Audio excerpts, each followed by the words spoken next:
Hello बच्चों, last time में हमने अपने इस जैव विविधता वाले टॉपिक में जहाँ से आप लोगों को बताया था उसके आगे कंटिन्यू कर रहे हैं।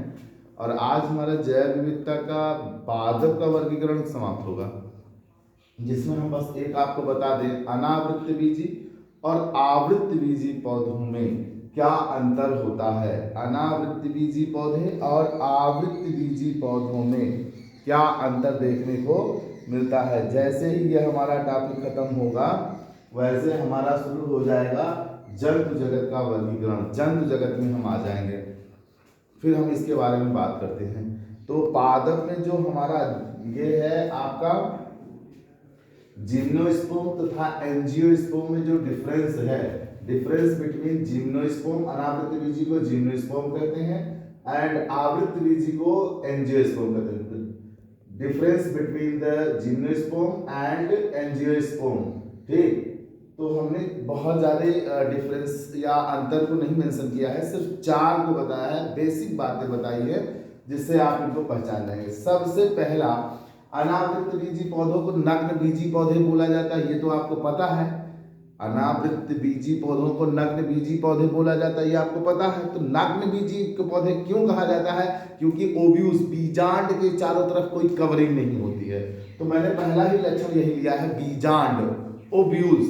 तो बीजांड नग्न रूप में पाए जाते हैं, इसके चारों तरफ कोई कवरिंग नहीं होती है, कोई आवरण नहीं होता है, कोई झिल्ली नहीं होती है। जबकि आप बीजांड, आवृत्त बीजी पौधों में बीजांड अंडाशय के अंदर बंद होता है।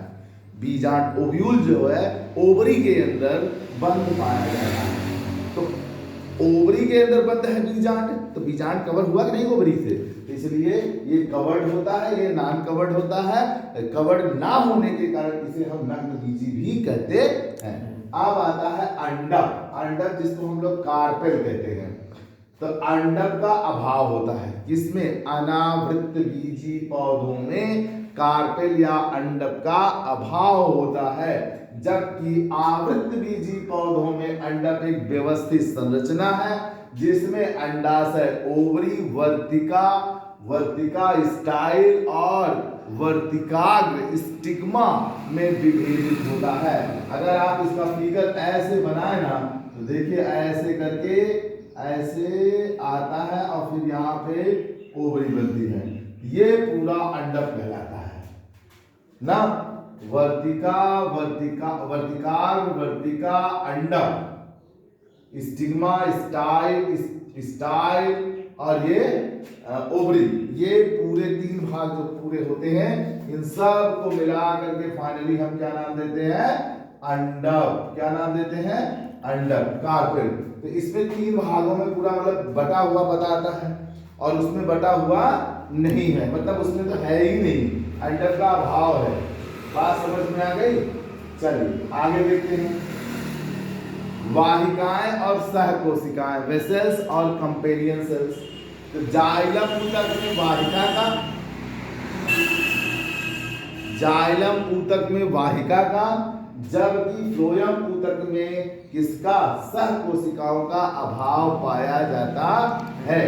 ठीक, इसमें आइए देखिए, वाहिकाएं और सहकोशिकाएं जाइलम और फ्लोएम दोनों में उपस्थित होती हैं, माने दोनों चीजें दोनों में उपस्थित होती हैं।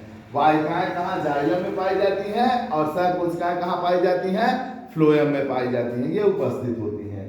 मादा युग्मकोद्भिद, फीमेल गैमेटोफाइट्स, मादा युग्मकोद्भिद को स्त्रीधानी आर्चिगोनियम कहते हैं, और इसका आकार काफी बड़ा होता है।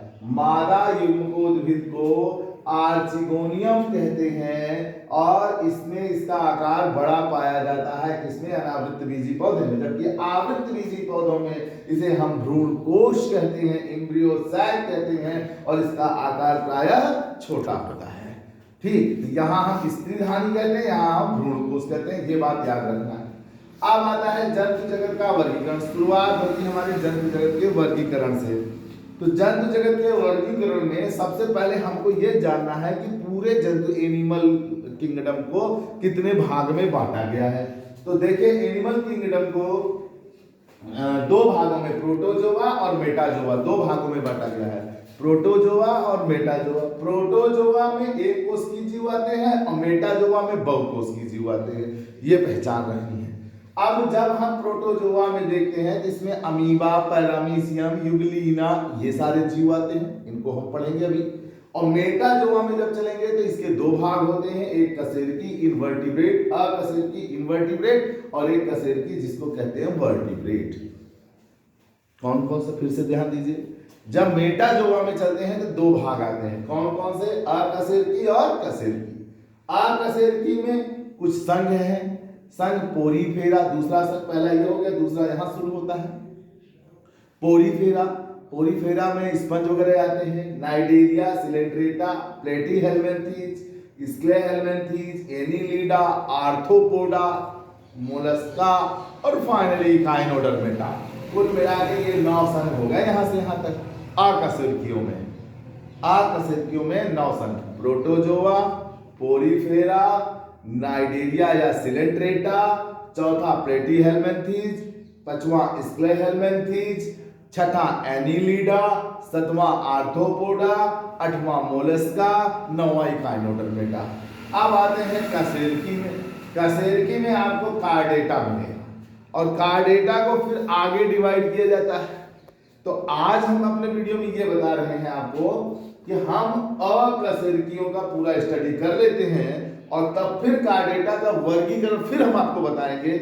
यहाँ बोर्ड में जगह भी नहीं है और हम आपको फिर से बता देंगे, तो आप कॉपी में फिर से मेंशन कर लीजिए या मान लीजिए। और फाइनल जब हमारा खत्म होने लगेगा तो एक बार पादप, जंतु सब का वर्गीकरण बोर्ड पे ड्रा करने का प्रयास करेंगे, ताकि आपको ये पता रहे किसके अंदर क्या है, किसके अंदर क्या है, आप सहज समझ सकें। तो हमारा पहला टॉपिक आज अकशेरुकी में प्रोटोजोआ शुरू होता है और प्रोटोजोआ को हम अगले वीडियो में आपको उनके लक्षण देंगे, इनके एग्जाम्पल देंगे, इनके लक्षण देंगे, इनके एग्जाम्पल देंगे। बस इतने करने हैं पूरे 9 संघ का और फिर हम लोग कार्डेटा में आ जाएंगे। धन्यवाद बच्चों, आज की वीडियो में बस इतना ही।